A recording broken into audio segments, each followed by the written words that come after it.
लड़का बनी बहू। पूरे 28 साल का हो चुका था ऋषभ, लेकिन शादी करने को तैयार ही नहीं था। माँ बाप पूरी तरह से परेशान हो चुके थे। जब भी किसी लड़की का रिश्ता ऋषभ के लिए लेकर आते तो वो शादी करने से साफ मना कर देता, चाहे लड़की कितनी भी सुंदर, कितनी भी अच्छी क्यों ना हो। ऋषभ के माँ बाप को इसकी वजह समझ में नहीं आ रही थी। अरे ऋषभ बेटा, अच्छी खासी नौकरी लग गई है, दिखता भी इतना अच्छा है, आखिर बात क्या है, तुझे शादी क्यों नहीं करनी? देख, तू हमारा इकलौता बेटा है, अगर तू शादी नहीं करेगा तो कैसे काम चलेगा? लेकिन मैं शादी करना ही नहीं चाहता, मुझे कोई लड़की पसंद नहीं आती। अरे बेटा, अगर कोई लड़की तुझे पसंद हो तो उससे शादी कर ले, हमें कोई एतराज नहीं है। हाँ ऋषभ बेटा, अब देख, तेरी माँ से भी काम नहीं होता। घर में एक बहू आ जाएगी तो कम से कम घर का माहौल भी अच्छा होगा और तेरी माँ को मदद भी मिल जाएगी। लेकिन मम्मी पापा कहा ना, मुझे लड़कियां पसंद ही नहीं आती। अरे लड़कियां पसंद नहीं आती तो क्या लड़का पसंद आता है? वो तो वक्त आने पर ही पता चलेगा। ऋषभ की बात सुनकर उसके माँ और पापा का सर चकरा जाता है। कुछ दिनों के लिए ऋषभ अपने ऑफिस के काम से शहर से बाहर जाता है और जब लौट कर आता है तो सामने का नजारा देखकर उसके माँ पापा बेहोश होते होते रह जाते हैं। अरे ये क्या, ये तुम्हारे साथ कौन है? माँ, ये दीपक है, मेरी पत्नी। हम दोनों ने शादी कर लिया है। दीपक तुम्हारी पत्नी कैसे हो सकता है? अरे दीपिका होती तो बात समझ में भी आती, ये तो लड़का है। तो क्या हुआ पापा, आजकल तो ये सब फैशन में है और मैंने आपको बताया था कि मुझे लड़कियां पसंद नहीं आती। अरे तो इसका मतलब ये थोड़ी है कि तुम दीपक को दीपिका बनाकर ले आओगे। मुझे बहू चाहिए, बहू के रूप में, ये आदमी नहीं। लेकिन मम्मी जी, मैं आपके बेटे से बहुत प्यार करती हूँ, मेरा मतलब करता हूँ। अरे इसको तो करता हूँ करती हूँ का अंतर भी नहीं पता, लेकर जाए इसे वापस। अगर आपने इसे घर से बाहर निकाला पापा तो मैं भी इसी के साथ चला जाऊंगा। मैं ऋषभ के बिना जी नहीं सकती, मेरा मतलब जी नहीं सकता। हमारा जिंदगी भर का साथ है, प्लीज हमें अलग मत कीजिए मम्मी जी, पापा जी। हे भगवान, ये तूने क्या दिन दिखाया? तेरे बेटे को थोड़ी अकल दे दे, लड़के को बहू बनाकर घर में ले आया है। अब क्या होगा, हम दुनिया को क्या मुंह दिखाएंगे? माँ बेकार में परेशान हो रही हो। दीपक आपके सारे काम करेगी और एक अच्छी बहू की तरह आपके साथ रहेगी, देखना। पहले तो खुद तो क्लियर कर ले कि ये कुछ करेगा या करेगी, बाद में हम सोचते हैं कि हम क्या करें।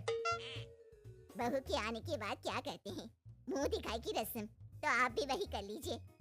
आप चाहे तो मैं पूरे मोहल्ले में न्योता दे आती हूँ। अरे रहने दे, तेरी वजह से बेइज्जती और ज्यादा होगी।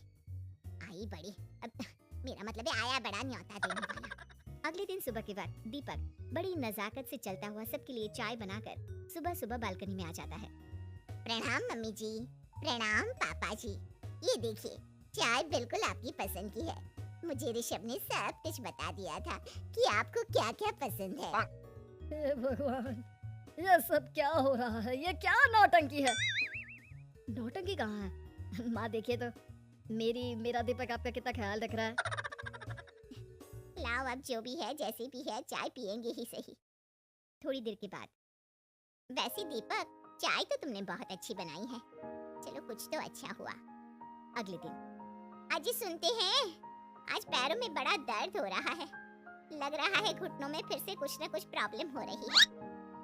डॉक्टर ने वो दवाई दी थी, उसकी मालिश करो ना अपने घुटनों पर, आराम मिल जाएगा। वो क्या है ना, खुद के हाथों से ठीक से मालिश नहीं हो पाती। अरे मम्मी जी, आपको परेशान होने की क्या जरूरत है, मैं हूँ ना, लाइए मैं आपके पैरों पर मालिश कर देता हूँ, मेरा मतलब कर देती हूँ। अरे रहने दे, रहने दे, घर में बहू होती तो सेवा करती, यहाँ तो आदमी बहू बनकर बैठा हुआ है। मम्मी जी नाराज मत होइए, एक बार मुझे मौका तो दीजिए आपकी सेवा करने का। अच्छा ठीक है, ये ले दवाई लगा दे। दीपक बहुत अच्छे तरीके से घुटनों की मालिश करता है। थोड़ी देर के बाद, इतना आराम मिल रहा है क्या बताऊं, ऐसा लग रहा है मेरे घुटनों में कभी तकलीफ थी ही नहीं। लगता है तुम्हारी लड़का बनी हुई बहू तुम्हें पसंद आने लगी है। ऐसा कुछ भी नहीं है, वो तो बस इतने अच्छे से मालिश की, इसलिए मैंने इसकी तारीफ कर दी। मम्मी जी पापा जी आपस में लड़ाई नहीं करते। अच्छा आप ये बताइए, शाम के खाने में क्या खाएंगे? पनीर, दाल मखनी, पुलाव, कुछ भी स्पेशल बता दीजिए। अरे भाई, ये सारी चीजें मुझे तो खाने में बहुत ही पसंद है। तुम क्या कोई औरत हो जो पनीर दाल मखनी बनाओगी? हाँ, अरे लड़का हो तो लड़के की तरह बिहेव किया करो ना। भले ही मैं लड़का हूँ तो क्या हुआ, अब तो मैं ऋषभ की पत्नी और आपके घर की बहू हूँ, तो मुझे उसी तरह से रहना पड़ेगा ना।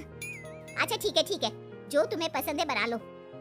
आदमी रसोई में खाना बनाते हुए कैसे लगते हैं, जरा मैं भी तो देखूं। शाम को दीपक सबके लिए अच्छा सा खाना बनाकर डाइनिंग टेबल पर लगा देता है। ऋषभ ऑफिस से जब लौट कर आता है, सब लोग खाना खाने के लिए बैठ जाते हैं। अरे वाह, क्या गजब का पनीर और दाल मखनी बनाई है। ऐसा जायका तो होटल के खाने में भी नहीं आता। दीपक, कितना अच्छा खाना बनाती हो, मेरा मतलब बनाते हो। तुम्हारी इसी अदा की वजह से तो मुझे तुमसे प्यार हो गया। अरे बहुत हो गया, आदमी होकर आदमी से प्यार करते हो। अरे लेकिन कुछ भी कहो, जरा खाना खा कर तो देखो ऋषभ की माँ, मजा आ जाएगा। हाँ वैसे बात तो आपकी सही है, खाना तो वाकई में लाजवाब है। इतना स्वादिष्ट पनीर तो मैंने अपनी जिंदगी में नहीं खाया।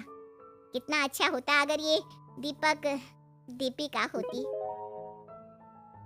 और फिर अगली सुबह कुछ ऐसा होता है जिसे देखकर ऋषभ के माँ और पापा ना केवल खुश होते हैं, बल्कि हैरानी से उनकी आंखें फटी की फटी रह जाती हैं। उन्होंने जो नजारा अपनी आंखों के सामने देखा, उसे देखकर उन्हें अपने आप पर भरोसा नहीं हुआ।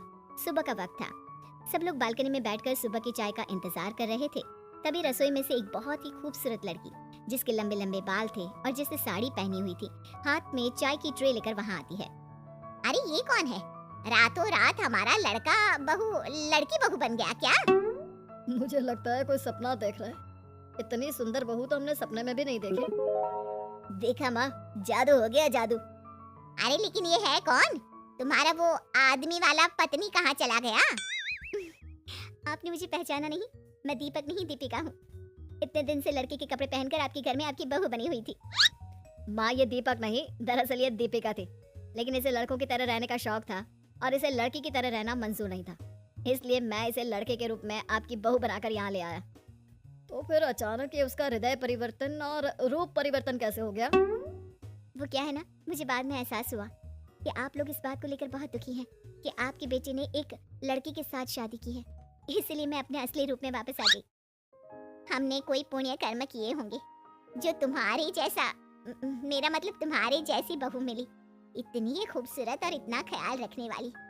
भला हो भगवान का कि हमें लड़की बहू मिली है, लड़का बहू नहीं।